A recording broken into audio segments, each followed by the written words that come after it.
amigo ouvinte da Palavra de Deus, que Deus abençoe a tua vida poderosamente. Que bom poder estar aqui mais uma vez, né? Depois desses dias que eu não pude gravar. Para junto a gente poder meditar na Palavra do Senhor. Para quem não me conhece, eu me chamo Cícera Ferreira. Seja bem-vindo, bem-vinda ao meu canal aqui no YouTube. E para nossa meditação, eu gostaria de trazer hoje um testemunho. Na verdade, 2, se der tempo, né? Mas eles são curtinhos.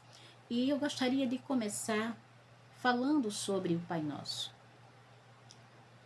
A oração do Pai Nosso, através dessa oração, eu tenho história para contar. Pela oração do Pai Nosso, o Senhor nosso Deus, nosso Pai, Ele me mostrou o meu pecado.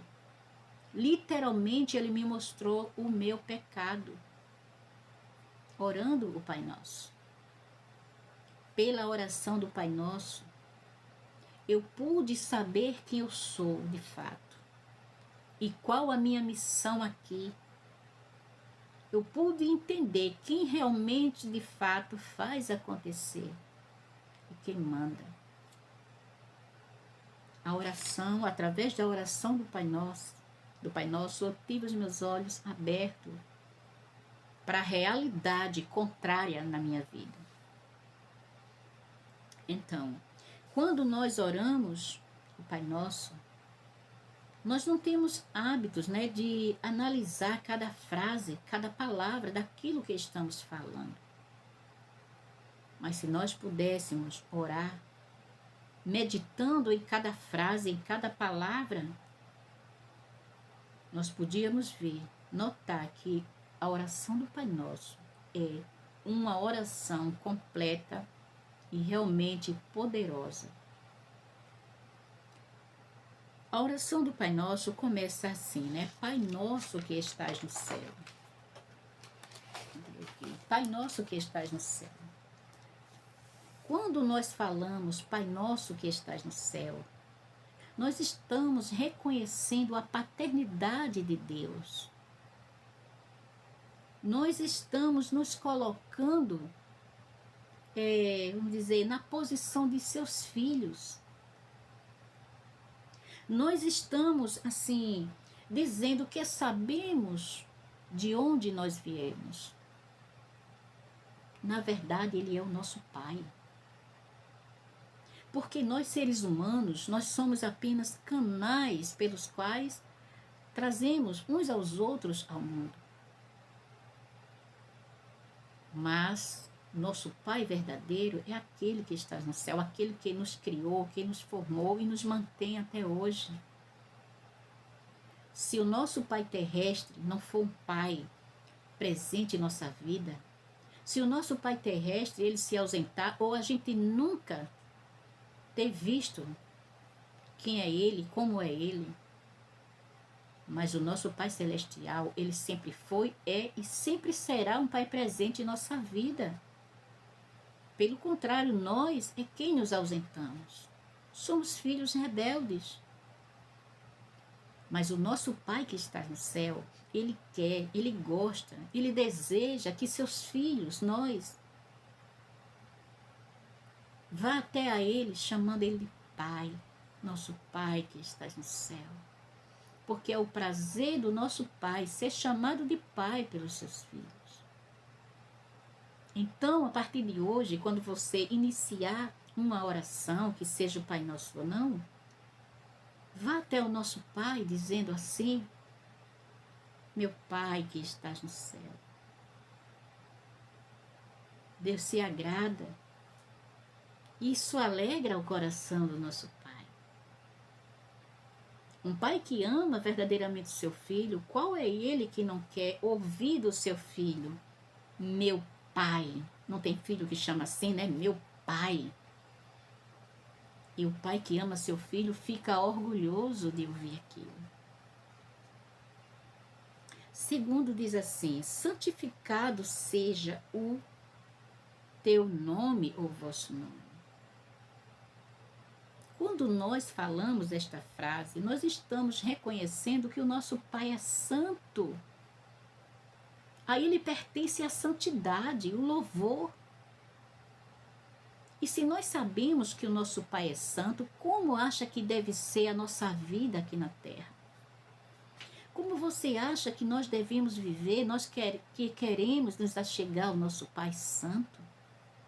Não é ter também uma vida de santidade para que possamos adentrar a sua presença? Porque o nosso Pai é santo. E ser santo não é fazer milagres. Ser santo é se separar das coisas ruins, das coisas que Deus abomina. É ser diferente do mundanismo. É impossível que nós não nos juntemos com Ele, mas depende para quê? Não para fazer a mesma coisa, não para falar a mesma língua. Porque estamos no mundo, nós temos que ter contato um com o outro, até se servir um com o outro. Mas isso não significa que nós, que é impossível que a gente não fale a mesma língua, que a gente não faça as mesmas coisas. Entendeu? O que é ser separado, o que é ser santo, é ser separado das coisas que Deus não agrada.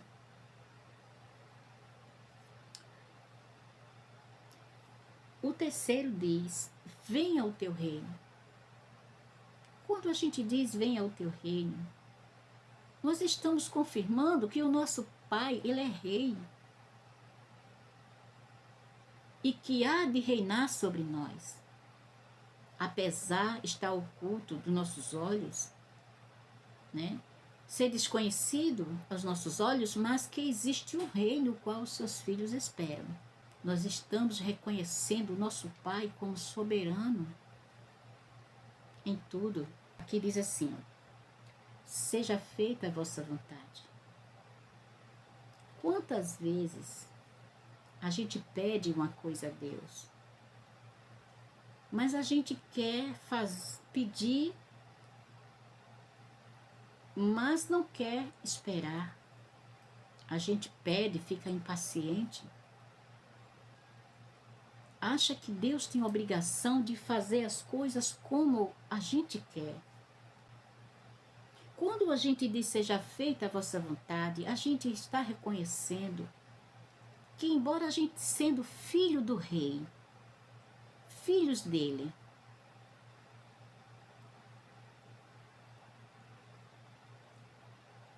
e podemos até, quando a gente pede assim, seja feita a vossa vontade, nós estamos reconhecendo que, embora sendo filho do rei, e a gente possa reivindicar os nossos direitos de filhos, mas deve ser tudo conforme o querer dele, a hora dele, como ele quer, e se ele quiser dar.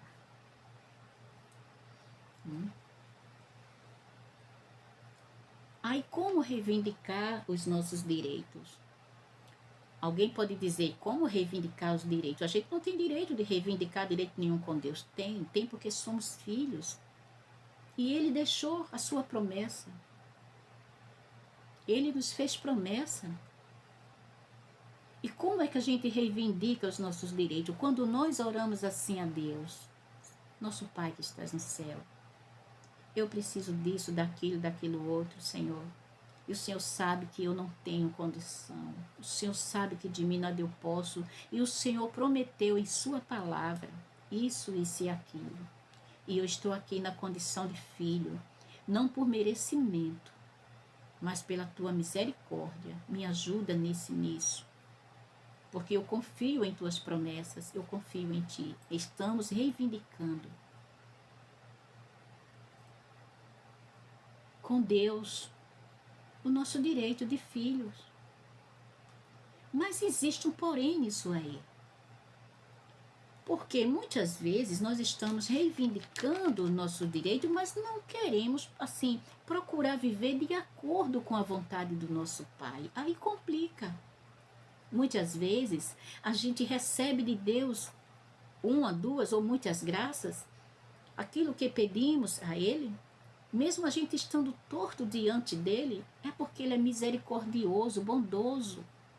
E ele sabe que aquilo que a gente está pedindo não tem como esperar mais.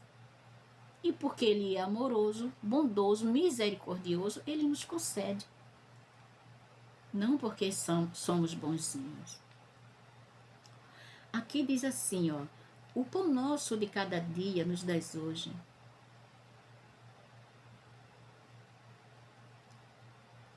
Se nós falamos assim, é porque nós reconhecemos que o Senhor é provedor. Então, se Ele é provedor, por que fica ansioso com as coisas? Nós temos que agir, nós não temos que ficar de braço cruzado. Precisamos trabalhar, agir, procurar. Mas não ficar tão aperreado a ponto de ir parar numa clínica, tomar remédio controlado, entrar em depressão. Não, porque Jesus Cristo disse que nós não devemos ficar ansiosos por coisa alguma. Antes levemos a Ele as nossas necessidades através da oração e confiar nele. O outro diz, perdoa as nossas dívidas, assim como nós perdoamos aqueles que nos devem. Ah, meu amado, minha amada. Aqui e aonde diz, seja feita a vossa vontade. Eu tenho 2 histórias para contar.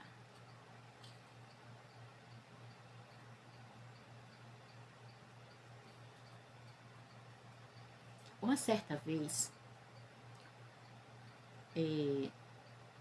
na verdade, né, eu estava muito aperreada. Estava passando uma situação muito difícil. E eu estava caminhando, sim, para a igreja. Apesar de há muito tempo carregar a Bíblia, eu lia, mas não entendia tanto. E não era tão dedicada ao estudo.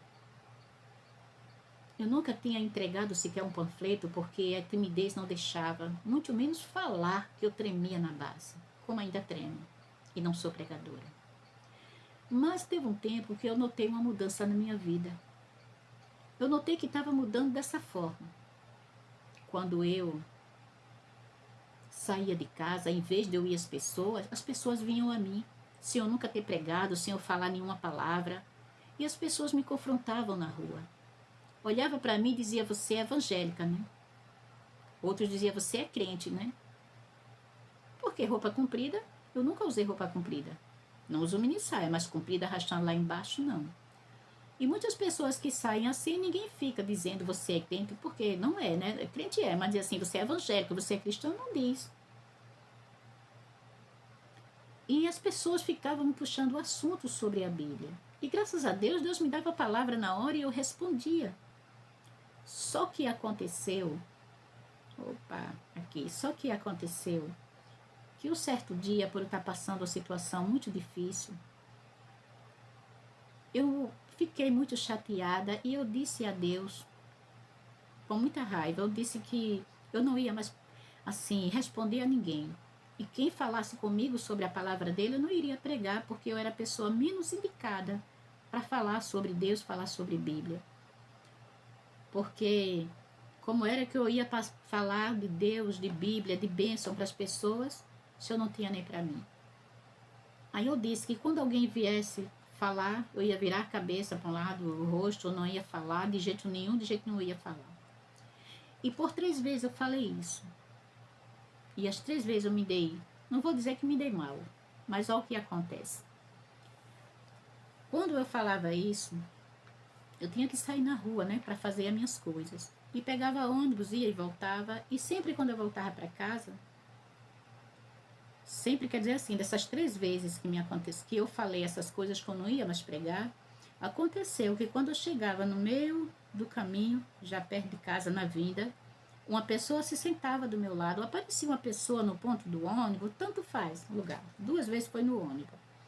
E a pessoa vinha a mim e começava a puxar assunto comigo. Só faltava me bater, porque eu não respondia. E me encurralava numa situação que dentro do ônibus, o rosto das pessoas, tudinho, os olhos, só olhavam para mim.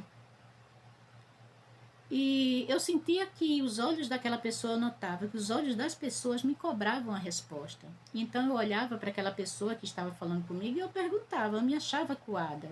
E eu perguntava se eu tinha me dirigido alguma palavra a ele, se eu tinha perguntado alguma coisa ou afirmado. Ele dizia, não, mas estou vendo que você é crente, que você é evangélico, então você pode me responder. E quando eu não respondia, a pessoa só faltava me bater. O negócio ficava tão sério. Então, dentro de mim, aparecia como fogo. Aparecia não, aliás. Então, dentro de mim, eu sentia como fogo. Ardendo mesmo fogo, uma quentura no meu peito. E eu não podia me conter. Então, quando aquilo acontecia, eu fazia uma oração muito rápida ali, pedindo ao Espírito Santo ajuda para responder. E naquele momento, acredite, que eu explodia. Não era explodir gritando, não. Eu sempre falo, calma. Mas era assim, explodir, que eu não podia mais ficar calada. Eu falava para essa pessoa, eu pregava, eu explicava de uma maneira que essa pessoa ficava sem resposta, não me perguntava mais nada e todo mundo, resumindo, ficava satisfeito. Só que acontecia que eu ficava me perguntando como eu tinha falado aquilo, que eu não tinha estudado para aquilo, que eu não entendia nada e como era que eu tinha falado. Me surgia palavras que eu não entendia. Mas quando eu descia, que eu lembrava que eu tinha jurado para Deus, falado que eu não ia pregar mais pelo que estava acontecendo, de maneira nenhuma eu ia pregar, aí me caía a ficha. E acontecia que eu saía quase na carreira para casa, para chegar logo, e passava uns 3 dias chorando, revoltada porque eu tinha pregado o evangelho, porque eu não pregava porque eu queria. Era uma força assim sobrenatural que me fazia pregar. Eu não tinha como ficar calada, devido àquele fogo que eu sentia assim dentro de mim, saindo, e eu tinha que falar. Nem mesmo as palavras, se eu quisesse mais repetir, falar para outra pessoa, eu não sabia mais o que dizer, como falar. Era só naquele momento. Então, eu entendi que quem manda é Deus.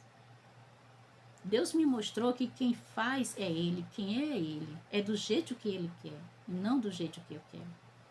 Ele me mostrou que eu sou vaso. Ele é o oleiro. Eu sou filha, Ele é pai. E pai não pode ser mais que o filho, nem de tal que o filho... aliás, e filho não pode ser mais que o pai, e nem de tal que o pai deve fazer. Que os filhos devem obedecer ao pai, que o servo deve obedecer ao seu senhor. E o vaso também não manda no oleiro. E hoje, quando eu fico mal criada, que eu quero dizer a mesma coisa, que eu estou chateada com alguma coisa, eu paro, engasgo na hora, então não falo mais. E o outro testemunho é esse. Quando diz assim, Pai, perdoa as minhas dívidas como eu perdoo a quem me deve. Eu tive um irmão, aliás, eu tenho um irmão, que uma certa vez ele me fez uma presepada. E foi muito mal o que ele me fez. Como eu não me vinguei, porque eu já temia a Deus desde meus 11 anos de idade, eu deixei para lá, mas eu fiquei com ódio muito grande mesmo. Que depois de décadas,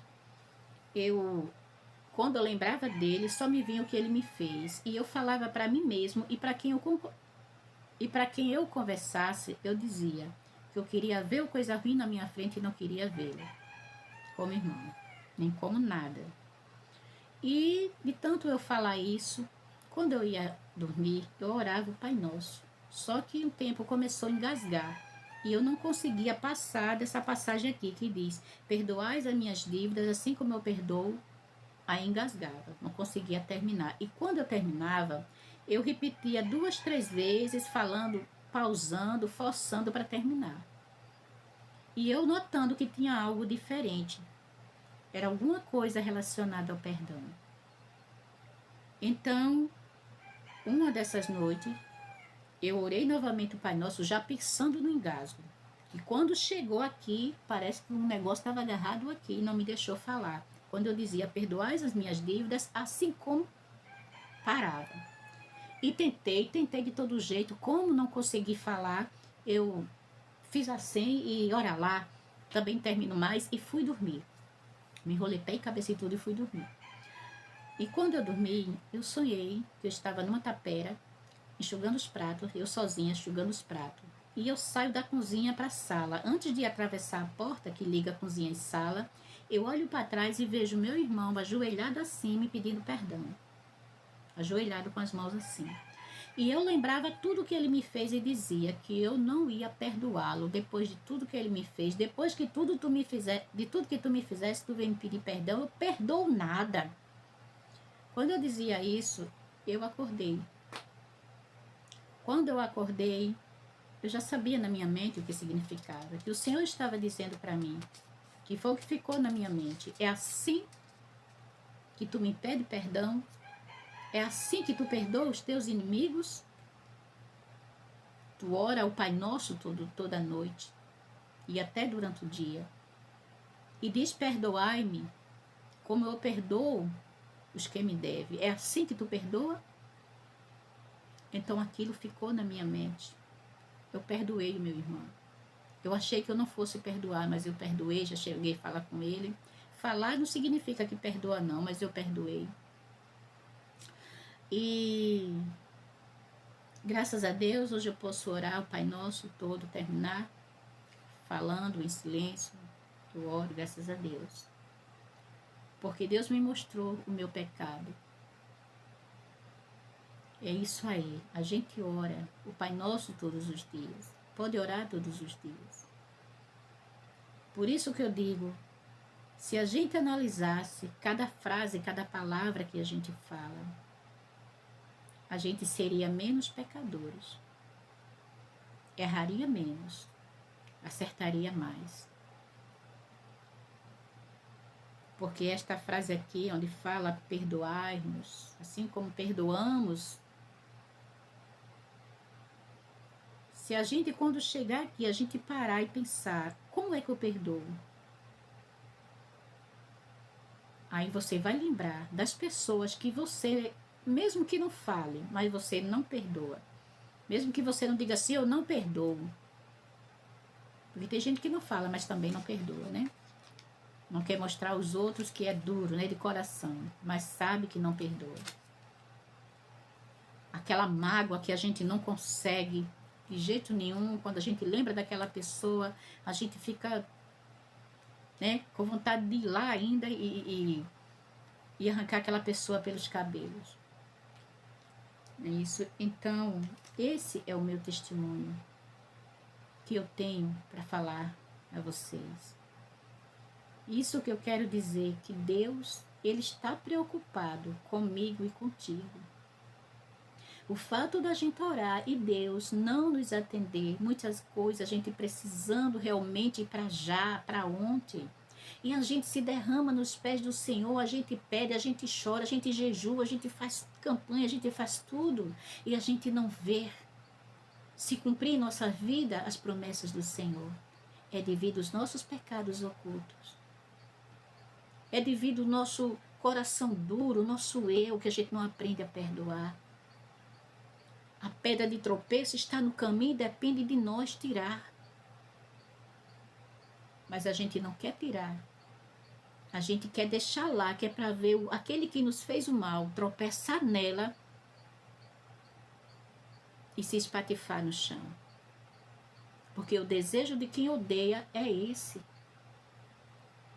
O desejo de quem odeia alguém é esse, é de ver o nosso adversário se dando mal igual ele fez a nós, não, pior. Então, meu amigo, minha amiga, filhos do Deus vivo, vamos tirar esses tropeços do caminho,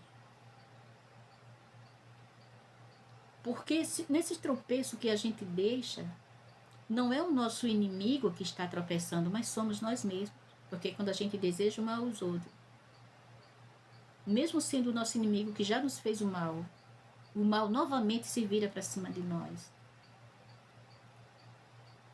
Mas quando a gente perdoa, a gente tira aquela pedra do nosso caminho, a gente não tropeça mais.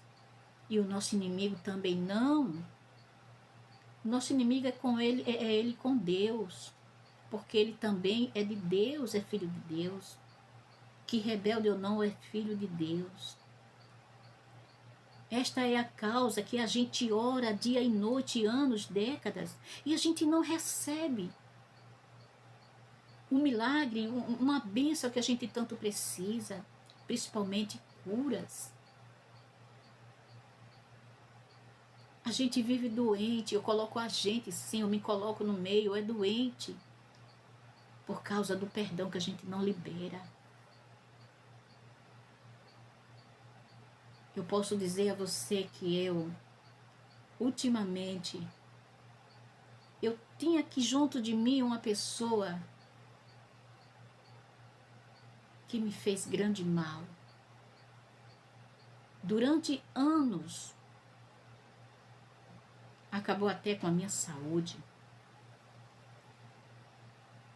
Prejudicou a minha saúde. E estava difícil de eu perdoar.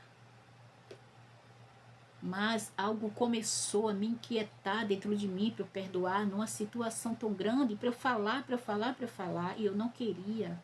Passei mais de ano lutando. Mas no dia que eu pedi a Deus força para falar, eu falei com ela. Só falei e pronto. Não fiquei de cama e mesa, não.